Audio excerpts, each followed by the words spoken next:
மதுரைக்கு மட்டன் சுக்கா, திருநெல்வேலிக்கு இருட்டுக்கடை அல்வா, சிதம்பரத்துக்கு கத்திரிக்காய் கொஸ்து, ஆம்பூருக்கு மட்டன் பிரியாணி.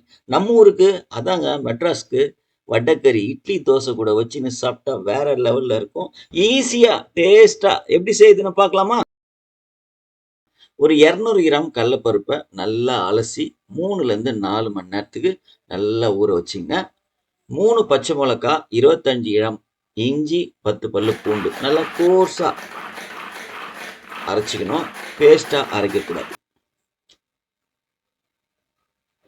இப்போ ஊற வச்ச கடலைப்பருப்பை மிக்ஸி இல்லைன்னா கிரைண்டர்ல நல்லா நைஸா அரைச்சிக்கணும். கோர்ஸா அரைக்கக்கூடாது. நல்லா நைஸா அரைச்சிங்க. அரைச்ச கடலை மாவை இது மாதிரி கைக்கு கிடைச்ச உருண்டையா எண்ணெயில போட்டு ஒரு 5 நிமிஷத்துக்கு ஒரு ஆஃப் பாயில் மாதிரி லேசா ஃப்ரை பண்ணி தனியா எடுத்து வச்சுக்கணும்.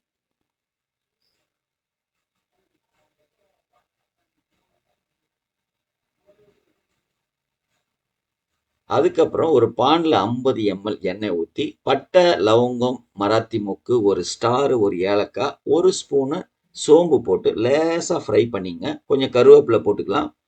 இப்போ நசுக்கி வச்சிருக்க பச்சை மிளகாய், இஞ்சி, பூண்டை போட்டு ஒரு 2 நிமிஷத்துக்கு லேசாக ஃப்ரை பண்ணிட்டு 100 கிராம் வெங்காயம் கட் பண்ணி வச்சிருக்கேன். அதை இதோட சேர்த்துட்டு ஒரு 5 நிமிஷத்துக்கு கண்ணாடி பதம் வர வரைக்கும் நல்லா வதக்கிங்க. வெங்காயம் வதங்கினதுக்கு அப்புறம் 150 கிராம் தக்காளி கட் பண்ணி வச்சிருக்கேன். அதையும் இதோட சேர்த்துட்டு இன்னும் ஒரு 5 நிமிஷம் நல்லா வதங்கணும். ஸோ வெங்காயம் தக்காளி நல்லா வதங்கினதுக்கு அப்புறம் 1/2 ஸ்பூன் மஞ்சத்தூள், 1 ஸ்பூன் குழம்பு மிளகாத்தூள், தேவையான அளவு உப்பு போட்டு ஒரு 30 செகண்டுக்கு லேசாக வதக்கிட்டு 750 ml நான் சுடு தண்ணி ஊற்றிருக்கேன். நீங்கள் பச்சை தண்ணி ஊற்றினாலும் ஓகே. தண்ணியை ஊற்றி நல்லா கிளறி விட்டுட்டு ஒரு 5 நிமிஷத்துக்கு நல்லா கொதிக்க விடுங்க.